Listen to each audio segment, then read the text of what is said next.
Bonsoir à tous et bienvenue dans votre magazine Santé 15 minutes consacré à votre bien-être et à votre santé. La campagne de vaccination est relancée puisque les médecins généralistes pourront vacciner à partir de jeudi prochain dans tout pile une semaine. Mais qu'en est-il des pharmaciens? Quel sera le rôle des officines dans cette nouvelle étape et dans notre région? Eh bien, on en parle ce soir avec notre invitée Tina Géréral, pharmacienne à Lille. Bonsoir Tina. Bonsoir. Merci beaucoup d'être avec nous. Alors, quel vivier de pharmaciens justement chez nous dans les Hauts-de-France? Eh bien, coup d'œil sur les principaux chiffres.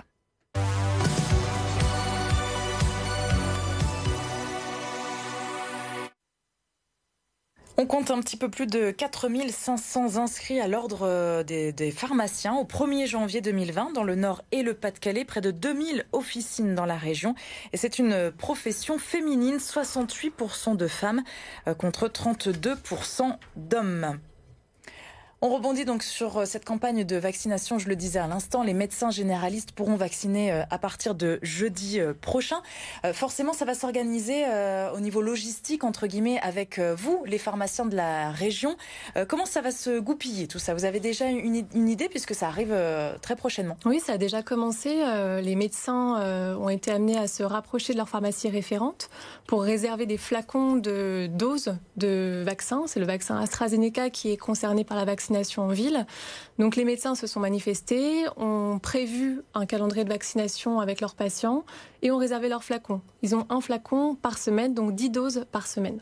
Et ça se passe forcément avec leur pharmacie locale du territoire. Le lien est déjà fait pour d'autres choses. Ils choisissent une pharmacie référente, qui est la pharmacie logiquement la plus proche de leur cabinet, avec qui ils ont des échanges, parfois pluriquotidiens. Donc ça se fait tout naturellement comme ça. Et cette livraison de doses en pharmacie, ça c'est une nouveauté du coup, puisque je pense qu'actuellement c'est uniquement du côté des CH, des CHU.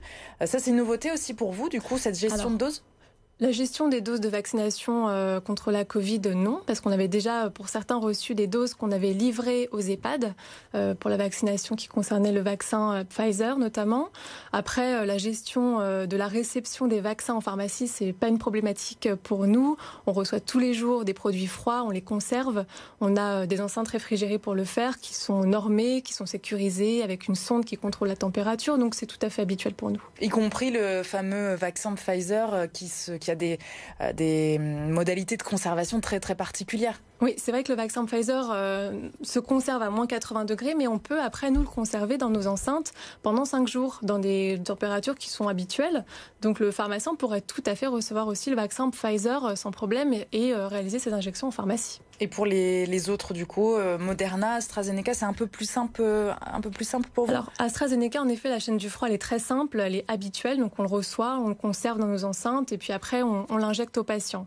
Pour le Moderna, pareil, il se conserve initialement à moins 20 degrés, mais on peut le conserver aussi dans nos enceintes de 2 à 8 degrés pendant 30 jours. Alors, à quand, justement, la vaccination en pharmacie?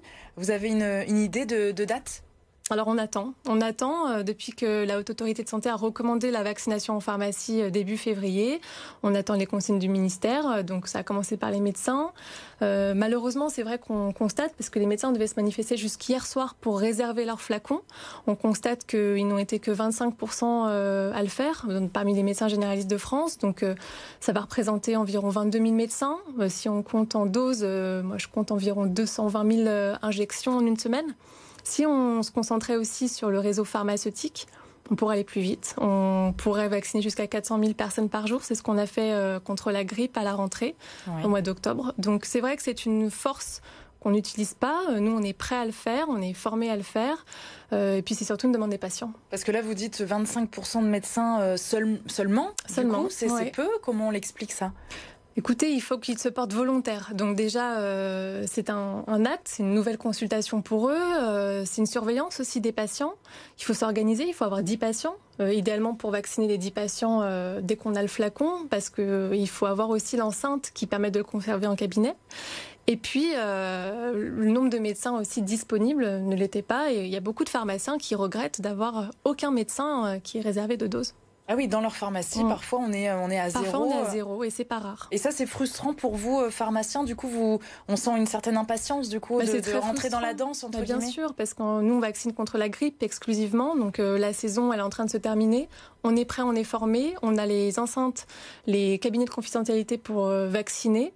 On sait le faire, donc on pourrait recevoir ces doses et s'organiser pour vacciner nos patients. Vous parliez des patients, de la demande des patients. Régulièrement, au comptoir, justement, ils se manifestent, ils vous demandent quand est-ce que c'est votre tour. C'est ça, vous sentez que... C'est une demande, bien sûr. On a des patients chroniques, on les connaît. On a l'habitude maintenant de les vacciner contre la grippe, notamment dans les Hauts-de-France, depuis 2 ans. Donc c'est vrai qu'ils s'étonnent de ne pas avoir ce vaccin mis à disposition dans leur officine. Oui, parce que pour eux, ça paraît logique. Ça paraît normal, oui. Alors on va revenir donc sur le rôle des pharmaciens depuis quelques mois, puisque évidemment vous vivez comme les autres professionnels de santé cette épidémie depuis presque 1 an. Est-ce que cette crise sanitaire a changé des missions dans votre quotidien, justement ? Elle a changé des missions ou elle en a renforcé certaines. C'est vrai que le pharmacien est disponible pour les patients sans rendez-vous. Il a un rôle à la fois de santé et de société. Et c'est vrai que la crise sanitaire a renforcé ce rôle de proximité avec les patients, d'information, de renseignements aussi sur les gestes barrières, sur la mise à disposition du gel hydroalcoolique, des masques, des tests antigéniques. Il y a aussi des missions qui ont été un peu plus discrètes, comme le renouvellement d'ordonnances, l'intervention dans certaines interruptions volontaires de grossesse. Ouais. Le pharmacien a aussi été un point d'accueil pour les personnes victimes de violences familiales. Donc c'est vrai que ce rôle a augmenté, s'est renforcé. Et à l'avenir, je pense qu'il va encore plus augmenter, notamment pour les problématiques de dépistage. Et pour les tests, justement, vous en faites encore, là, les antigéniques, ça se poursuit, c'est rentré dans le quotidien de votre pharmacie, par exemple, à Lille ? Oui, les tests antigéniques, on les réalise. Maintenant, ils se complètent avec un test de criblage pour vérifier le variant qui est en cause dans la contamination d'un patient positif. Ça, c'est vous qui le faites aussi ? Oui, on peut recevoir des kits de la part des laboratoires ou alors on peut les adresser au laboratoire pour qu'ils puissent identifier le variant en cause dans la maladie. Mais il y a aussi des tests d'orientation diagnostique pour les angines qui auraient dû être lancés en 2020, mais avec les gestes barrières, ça a été un petit peu plus compliqué.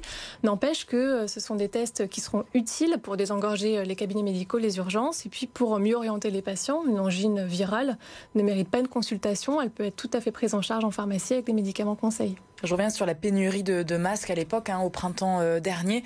Ça a été compliqué pour les pharmaciens aussi. Quel souvenir, quel regard vous portez justement sur cette période qui n'a pas été facile pour vous ? Écoutez, c'était vraiment frustrant parce que c'est vrai que les masques, on en a toujours eu. D'un seul coup, il n'y en avait plus.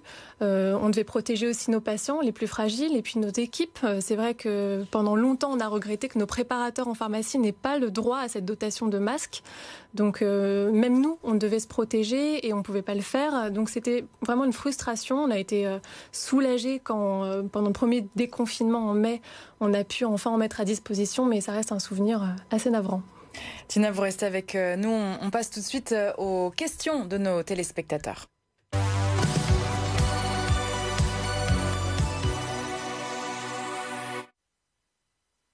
Et on commence avec cette question de Emeline Dasbrook. Est-ce qu'un pharmacien peut donner des conseils médicaux ?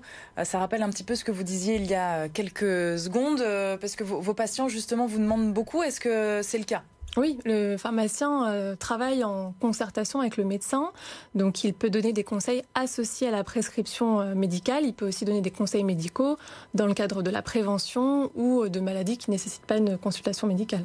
Autre question, celle de Maximilien de Coudekerque-Branche. Pourquoi certains médicaments sont sur ordonnance et d'autres non ? C'est vrai qu'on peut se poser la question, on ne sait pas toujours. Oui, c'est vrai, tout dépend du médicament. Il ne faut pas perdre de vue qu'un médicament, c'est une molécule active, donc qui n'est pas anodine. Certains sont réservés à la prescription médicale car leurs modalités de prise sont encadrées, doivent être validées par un médecin et puis surtout un examen clinique. Après, certaines molécules sont sans ordonnance car elles sont considérées comme moins risquée, on va dire, mais soumise au conseil pharmaceutique qui doit être aussi respecté. Et autre question pratique, celle de Martial de Steinvord. Pourquoi le pharmacien peut renouveler mes médicaments même si je n'ai pas d'ordonnance ? C'est possible, ça ? Oui, c'est possible. Alors, pour pas pour toutes les pathologies, surtout pour les patients chroniques ou les pilules contraceptives. Ça dépanne, entre guillemets, on peut le dire comme ça. C'est un dépannage pour un mois de plus, pour une plaquette en plus. Mais ça, c'est permis grâce au dossier pharmaceutique, qui est une belle avancée, qui permet d'avoir l'historique des patients. Et c'est vrai que quand on nous demande un renouvellement au comptoir, il est plus simple d'y aboutir si on a un historique et notamment l'ordonnance en stock. Vous jetez un petit coup d'œil sur le patient pour voir un petit peu. On termine avec la question de Benoît de Lonne-Plage. Est-ce dangereux d'acheter des médicaments sur Internet? Question intéressante, ça. Alors en France, non. Il faut savoir quand même que l'Organisation mondiale de la santé dit qu'il y a 50% de faux médicaments sur les sites Internet. En France, les sites sont réglementés. Les sites sur lesquels on peut acheter des médicaments sans ordonnance appartiennent à des pharmacies physiques. Donc il faut juste vérifier que sur le site, il y a la mention de la pharmacie, son adresse, la mention de l'ordre des pharmaciens, du ministère de la Santé. Et alors là, vous n'avez aucun risque. Il faut quand même prendre ses précautions. Quelques précautions, mais globalement en France, si on est sur un site de pharmacie, tout va bien.